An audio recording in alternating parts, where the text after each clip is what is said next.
I am filled with hope as I remember the Christ consciousness within me is able to create a life filled with peace, joy, love, and abundance. Deep breath in, exhale.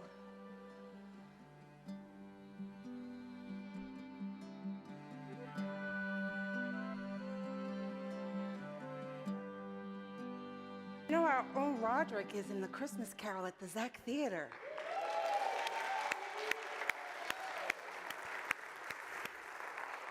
So he works a full-time job, he does that, and he does this. And he does it all marvelously.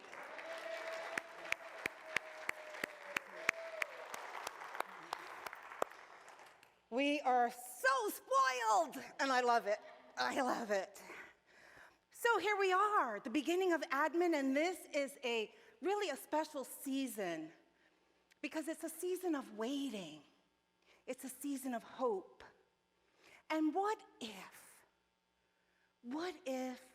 what you're waiting for is your awakening to the truth? Your highest good is who you have come here to be. That's pretty powerful, isn't it? So this talk is about really looking at this time before Christmas as a time of spiritual preparation. Spiritual preparation for you actualizing your power, finally, right? Not this seeker, not this searching, not this looking. You already have this. And this is the time, my friends, for us to be in that sense of, oh, this is my truth. Oh, I can have an abundant, joy-filled life because it's up to me, it's up to you to create it. Now, Christmas extends 4 weeks before Christmas and then 2 weeks after Christmas. And we know that this time, the 4 weeks before Christmas, is known as Advent. And Advent it lasts about 40 days, and it can start anywhere from November 27th to December 3rd. But did you know that Christmas celebrations didn't happen until the 4th century? That's when Christmas celebrations started to happen. And coincidentally, not really, it's when the Romans converted to Christianity. And they picked this time of year to celebrate Jesus' birth, well, because there was some pagan celebrations going on. And lots of theologians suggest that it was a co-opt and replacement of the pagan celebration of winter solace, Natalis Solis Invicti. Scholars have also questioned the exact date of Jesus' birth, with many suggesting that it was sometime in late spring, to many others believing that it was September. But here's the deal. Does it really matter when Jesus' birth was? No, that's not the important part, and I'll tell you why in just a moment. First, I want to talk about what is Advent? What does the term mean when we look at it through the eyes, through the lens of our sacred text? Well, from the Hebrew Bible, Advent means hope of the Messiah.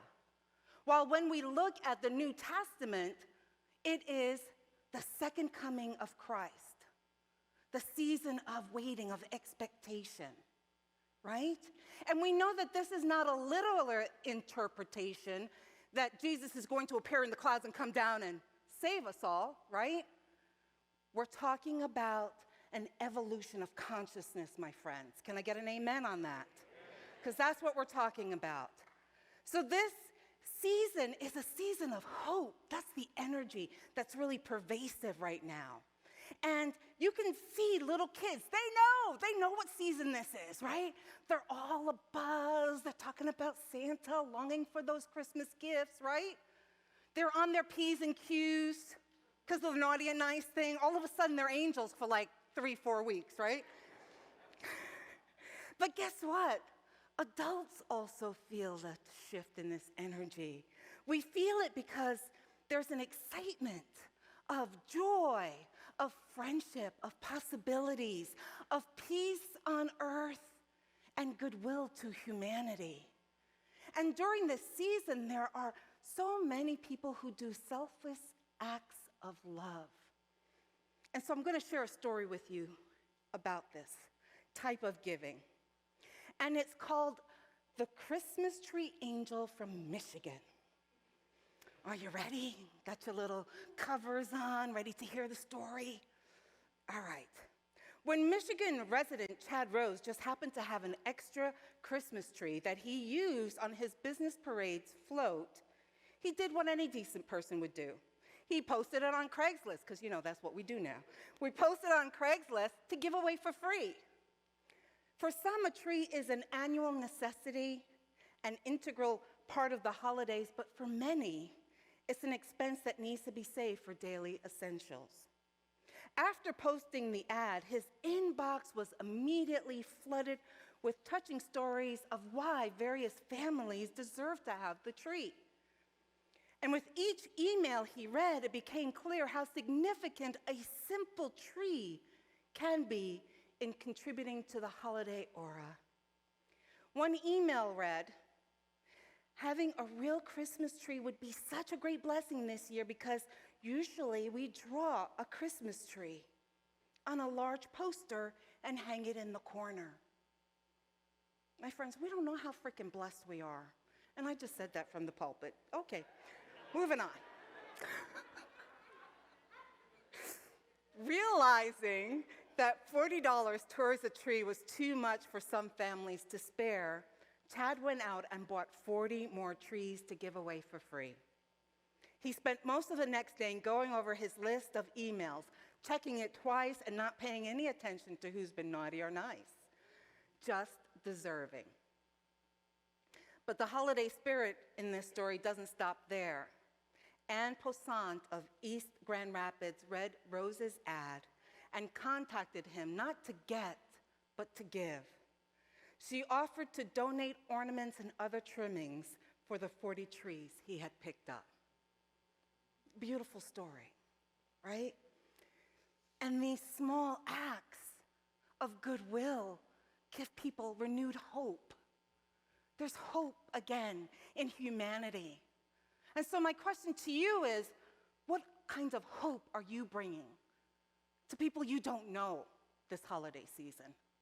Just because they're human beings and deserve to be seen, to be loved, to be appreciated. I don't think it's a coincidence that there are so many different holidays that happen in this season. If you look from the Baha'i faith, the ascension of Abdul Baha, he was a spiritual leader for the Baha'i. And on his passing, they celebrate this as the rising of his spirit to his heavenly dwelling. And as Tim mentioned, today is the beginning of Hanukkah. And in the Jewish faith, it celebrates the second temple. And this occurred after they were able to push out the Maccabees who had kind of taken over Jerusalem for a while. And there was a celebration and this time of renewal. And they had enough oil in the temple to light the candles, to light the torches for a night. And a miracle happened as it was lit for 8 nights. Hence the celebration of Hanukkah for 8 nights. And then December 6th, we have St. Nicholas Day, right? And it's a Christian celebration, the patron saint of children. And of course, we all think of, ho, ho, ho, Santa Claus. 12/8, the Buddhists celebrate Bodhi Day. And that's the day that Prince Gautama took his place under the Bodhi tree and said he would not move until enlightenment happens. 12/12, the feast of Our Lady of Guadalupe.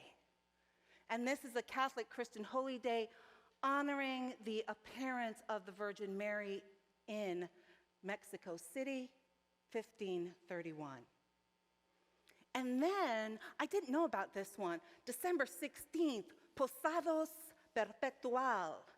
And it's a Latino Christian feast in which they commemorate the arduous journey of Mary and Joseph moving to Bethlehem.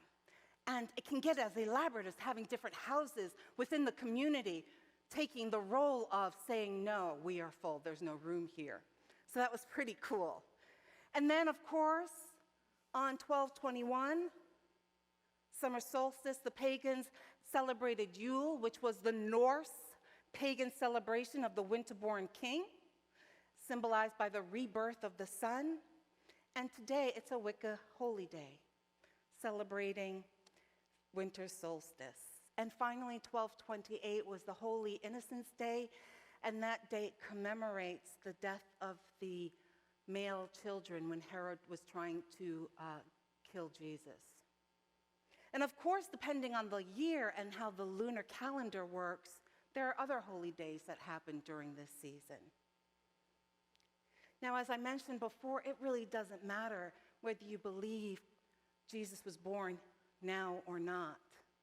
What is important is that we choose this time as spiritual renewal, a spiritual preparation, a time to remember the truth of who we are, divine human being, and then to embody that.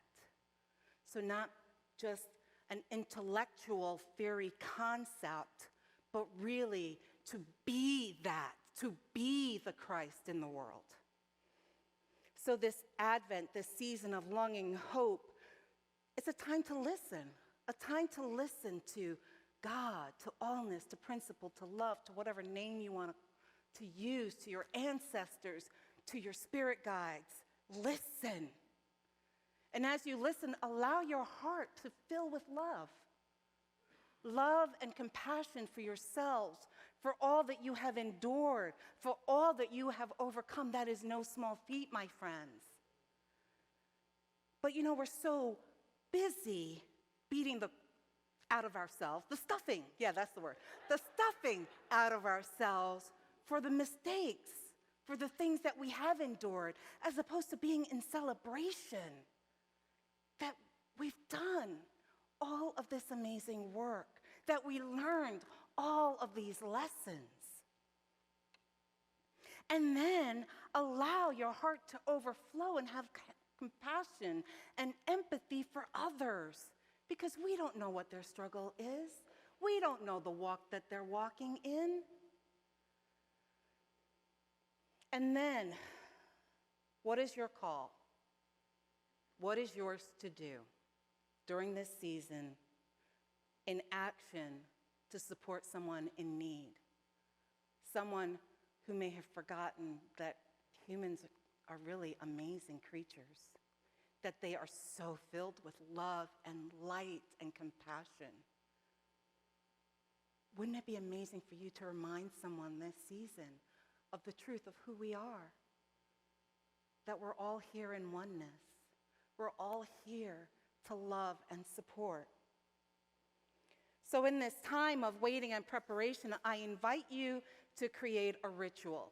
Now, I'm fond of rituals. I believe rituals can remind us of what's chuntering on in our minds versus what we want to be in the world.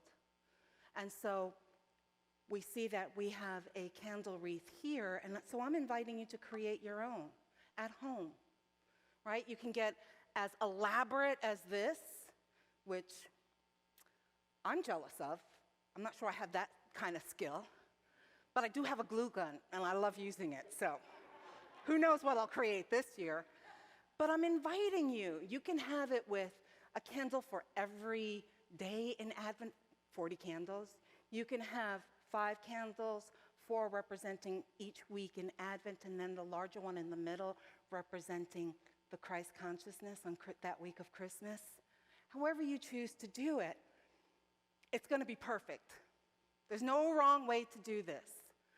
But what I'm asking and inviting you to do is, when you create this, first you're using some creativity, and you're creating a space in your home to be present.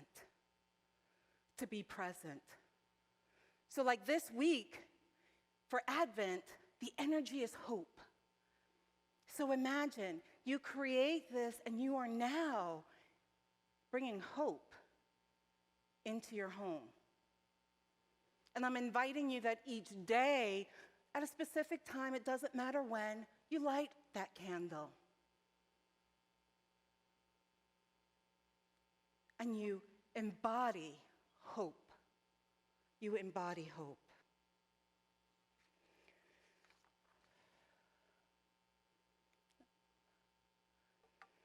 So, for the Advent, there are usually themes, and the 4 common themes are hope, peace, joy, and love.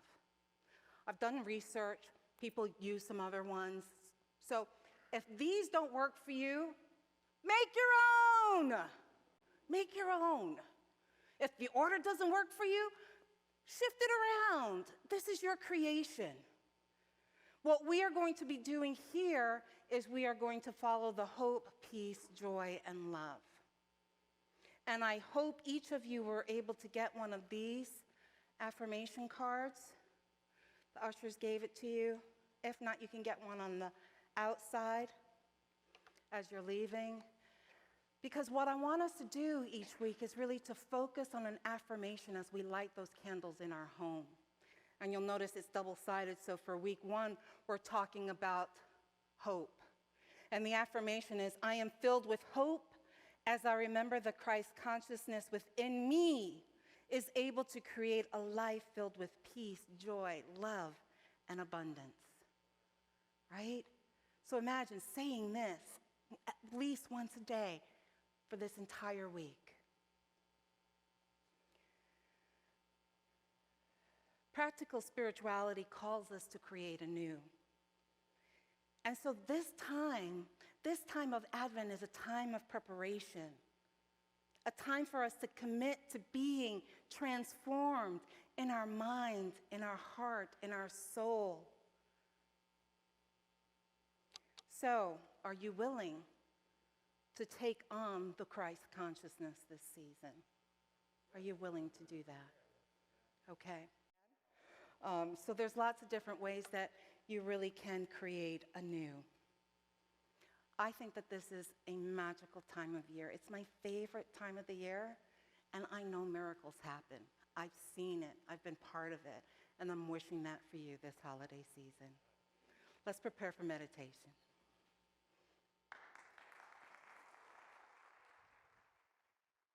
I am filled with hope as I remember the Christ consciousness within me is able to create a life filled with peace, joy, love, and abundance. Deep breath in, exhale,